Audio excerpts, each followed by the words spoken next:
In 1985, a poster went up on the wall of a textile factory in Ivanovo.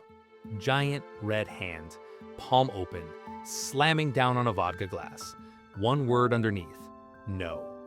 Bold, impossible to miss, and well, absolutely useless, because the woman walking past it hadn't had a drink in her life. Her husband had, every night for 11 years.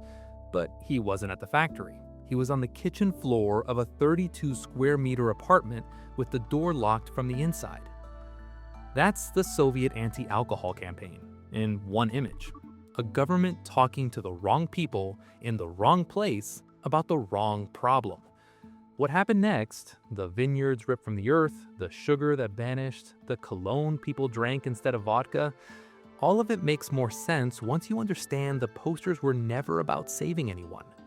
They were about a state that looked in the mirror and didn't like what it saw. Here's what you need to know. Alcohol in the Soviet Union wasn't the vice, it was infrastructure. The state had a complete monopoly. In 1979, alcohol taxes brought in 25.4 billion rubles, more than the entire national income tax. The government made more money selling vodka than taxing wages. 15 to 20% of all retail trade in the country was alcohol. The state was, financially, the nation's bartender. And the tab was killing people. By the early 80s, consumption had crossed 14 liters of pure alcohol per person per year. For adult men, a half-liter bottle of vodka every 2 days.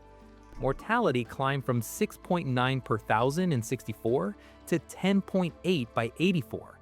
Two-thirds of violent crimes involved intoxicated perpetrators. Soviet scientists estimated the annual cost at 180 billion rubles, 4 times the revenue. Yeah, the state was selling a product that cost 4 times what it earned. March 1985. Gorbachev becomes general secretary. 54, doesn't drink much. Beside him, Yegor Ligachev, teetotaler, Puritan, the real architect of what came next. May 7th, the Central Committee passes its decree. By June, the rules hit. Alcohol sold only between 2 and 7 in the evening. Restaurants banned from serving hard liquor. Drinking age raised to 21. Over 600 production facilities shut down. In Moscow, 1,500 wine shops cut to 150. 80% gone. And then came the posters. Soviet anti-alcohol posters weren't new. Since the 20s, alcohol as the enemy of revolution. A 1929 poster shows a kid changing spirit to sport. Cute.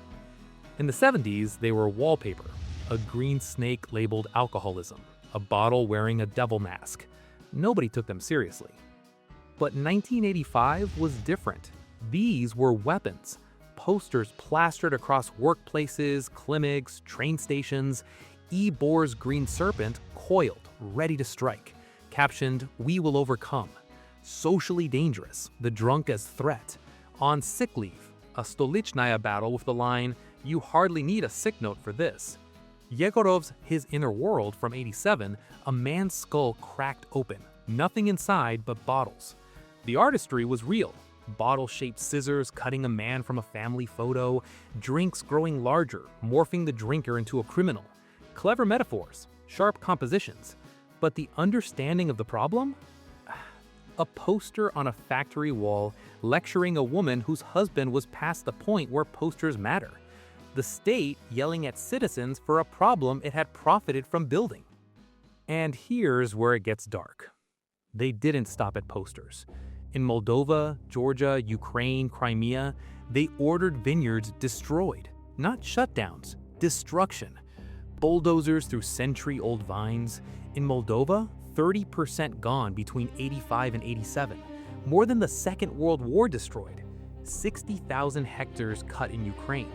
The Masandra winery in Crimea nearly demolished entirely.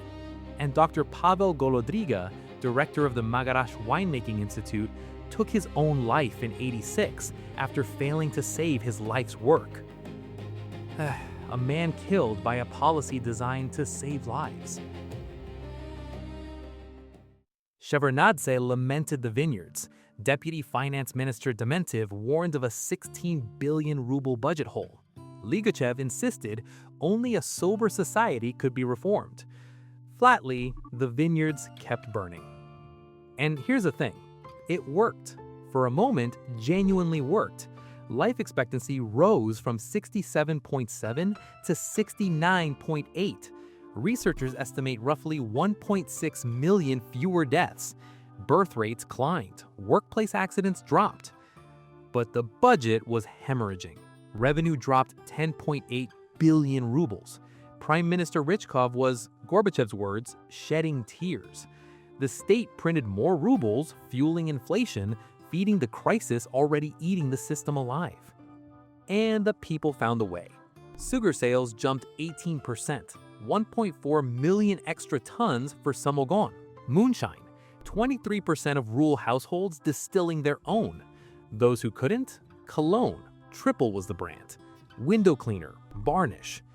Glue sales jumped from 760 tons to 1,000.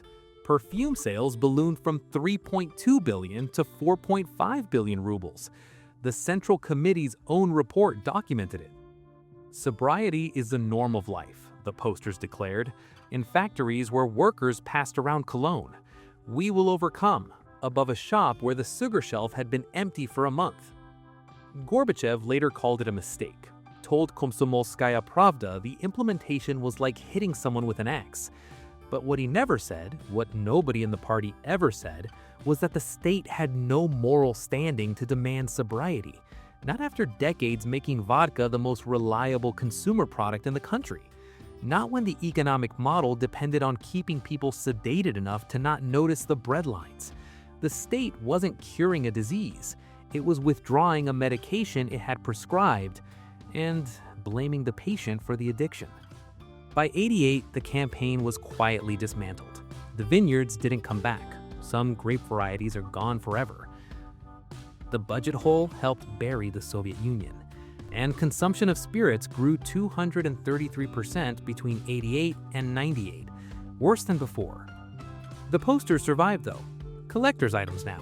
A London publisher put out a coffee table book in 2017. People admire the design, the green snake, the red hand, the skull full of bottles. Good art, genuinely. But every time I look at one, I think about Golodryga, a man who spent his life growing grapes that took decades to mature and watched the bureaucrat in Moscow order them torn from the earth to solve a problem that bureaucrat's government created. Nobody made a poster about that. If this stuck with you, hit like, subscribe to Demos Flair. I'll keep finding the stories they left out of the textbooks.